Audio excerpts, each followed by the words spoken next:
नमस्कार विद्यार्थी मित्रांनो, आजच्या या चालू घडामोडीच्या सेशनमध्ये तुम्हा सर्वांचं पुनश्च एकदा स्वागत करतो आणि मी असिस्टंट प्रोफेसर रमेश घोरपडे।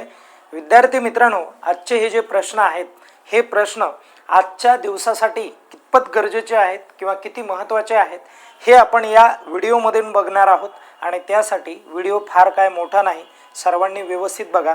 काही अडचण आल्यानंतर आवर्जून मला सांगा, आपण त्या अडचणीवरती मात करूयात किंवा त्याचं निरसन करण्याचा प्रयत्न आपण या माध्यमातून करूयात। विद्यार्थी मित्रांनो, पहिला जो काय प्रश्न आहे तो प्रश्न काय आहे बघा।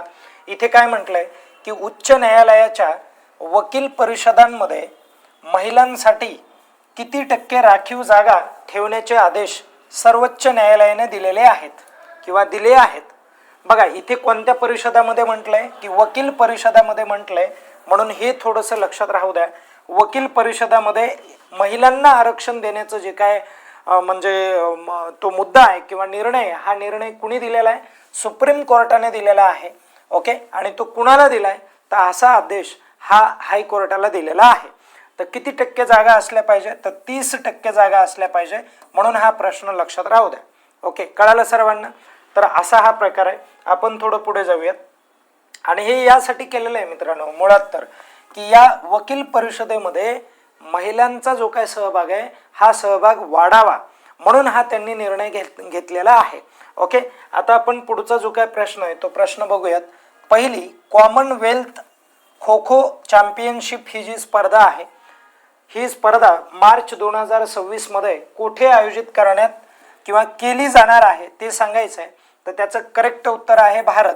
ओके, 2026 हे वर्ष लक्षात राहू द्या, म्हणजे पुढच्या वर्षी ही जी स्पर्धा आहे ही स्पर्धा भारतामध्ये होणार आहे, म्हणून हा प्रश्न आपल्याला दीर्घकाळ लक्षात ठेवावा लागेल, कारण दीर्घ काळासाठी हा महत्त्वाचा प्रश्न या ठिकाणी बनेल।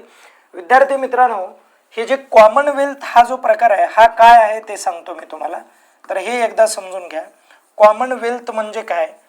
तर ज्या वेळेस ब्रिटिशांचं भारतावरती राज्य होतं किंवा ब्रिटिशांचं ज्या ज्या देशांमध्ये राज्य आहे त्या देशांना त्यांनी सदस्यत्व द्यायला सुरुवात केली आणि हे जे सदस्यत्व आहे हे त्यांनी कॉमनवेल्थ म्हणून दिलेलं होतं। बघा की कॉमनवेल्थ म्हणून तुम्ही सदस्यत्व घ्या, तुमच्या देशावरती आम्ही इथून पुढे कधीही राज्य करणार नाही, पण आपण सगळे एक आहोत किंवा एक आहोत म्हणण्यापेक्षा एकत्र राहून आपण काम करू आणि ही कॉमनवेल्थ नावाची जी काय कॉन्सेप्ट आहे या कॉन्सेप्टच्या माध्यमातून आपण काम करू।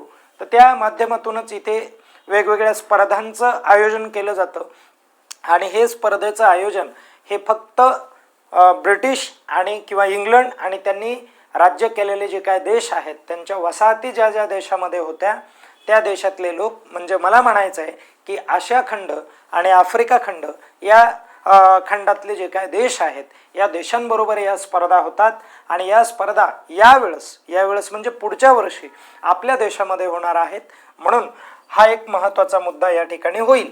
आता त्यानंतर 2020 मध्ये गलवान या ठिकाणी चीनी सैनिकांसोबत झालेल्या संघर्षामध्ये 20 सैनिकांच्या स्मरणार्थ भारताने जगातील सर्वात उंच युद्ध स्मारक, कोणतं स्मारक?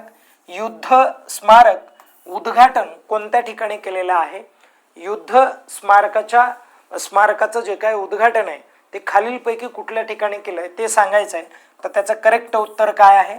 लडाख असं आहे मित्रांनो, म्हणून हे देखील तुम्हाला लक्षात ठेवायचं आहे। पुढे जाऊयात आपण। राष्ट्रपती द्रौपदी मुर्मू यांच्या हस्ते 2025चा राष्ट्रीय हस्तकला पुरस्कार हा जो आहे या पुरस्काराचं वितरण करण्यात आलं आणि हा पुरस्कार किती व्यक्तींना देण्यात आलेला आहे असा प्रश्न तुम्हाला परीक्षेत विचारला जाईल। तर हा जो पुरस्कार आहे मित्रांनो, हा पुरस्कार 36 व्यक्तींना देण्यात आलेला आहे। आता बघा की राष्ट्रीय हस्तकला पुरस्कार आहे हा, म्हणजे देशामधल्या ज्या काय हस्तकला आहेत, हस्तकला म्हणजे काय? ज्या कला हातावर अवलंबून असतात किंवा आपण हाताच्या माध्यमातून करतो, कुठल्याही यंत्राचा वापर केला जात नाही, अशा प्रकारच्या कला किंवा अशा प्रकारच्या कलांना उत्तेजन देण्यात यावं तर त्या पद्धतीने हे लक्षात घेण्यात आलेलं आहे। आता बघा, राष्ट्रीय ऊर्जा संवर्धन दिन हा जो आहे का किंवा हा जो दिवस आहे हा दिवस कोणत्या तारखेला साजरा केला जातोय? तर त्याचं करेक्ट उत्तर काय आहे? 14 नोव्हेंबर ही तारीख आपल्याला लक्षात ठेवायची आहे या ठिकाणी. आता पुढे जाऊयात मित्रांनो. बघा, सौदी अरेबियातील जोहाद येथे झालेल्या Red Sea International Film Festival मध्ये गोल्डन ग्लोब होरायझन पुरस्कार हा जो आहे हा पुरस्कार कोणाला प्रदान करण्यात आला? तर त्याचं करेक्ट उत्तर आहे आलिया भट्ट या अभिनेत्रीला तो जो पुरस्कार आहे तो पुरस्कार देण्यात आलेला आहे मित्रांनो. म्हणून अशा प्रकारचे जे काय पुरस्कार आहेत हे पुरस्कार परीक्षेमध्ये विचारले जातात, म्हणून आपल्याला हे पुरस्कार लक्षात ठेवावे लागतात बघा. ओके, आता आपण पुढे जाऊयात. नंतरचा प्रश्न बघा, UNEP ज्याला आपण संयुक्त राष्ट्र पर्यावरण कार्यक्रम म्हणूयात, ज्याला इंग्लिशमध्ये युनायटेड नेशन इन्व्हायरमेंट प्रोग्राम असं देखील म्हटलं जातं, आणि हा 2025चा आहे मित्रांनो. कधीचा आहे हा? 2025चा. आणि चॅम्पियन्स ऑफ द अर्थ हा जो पुरस्कार आहे हा पुरस्कार कोणाला जाहीर करण्यात आलेला आहे?